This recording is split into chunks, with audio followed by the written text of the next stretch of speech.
the commander-in-chief.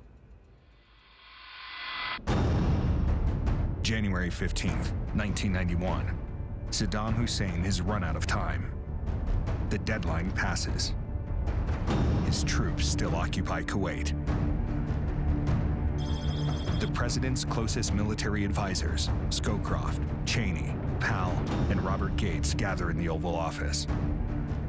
Scowcroft takes out the two-page National Security Directive authorizing Operation Desert Storm and hands it to the president to sign.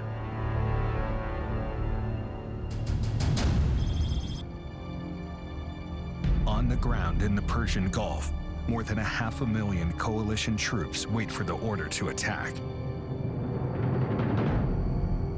Only the commander-in-chief and a handful of top brass know when the war will begin.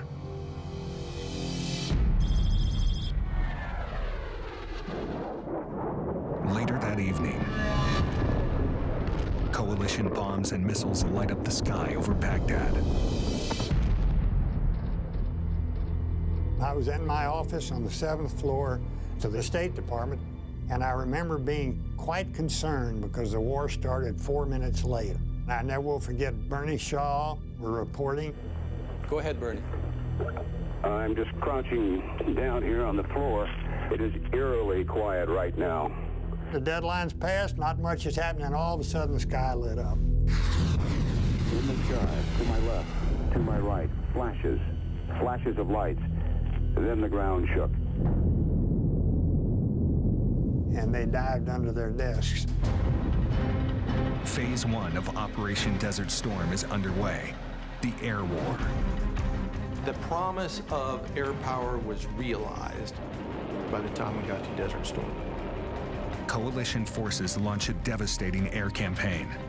F-117 Nighthawk stealth fighters, Tomahawk cruise missiles, Apache attack helicopters, and laser-guided smart bombs, targeting early warning radar sites, military facilities, and communication centers.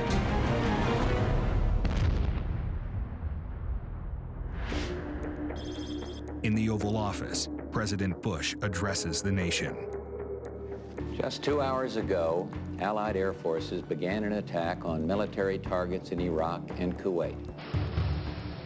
These attacks continue as I speak. Tonight, as our forces fight, they and their families are in our prayers.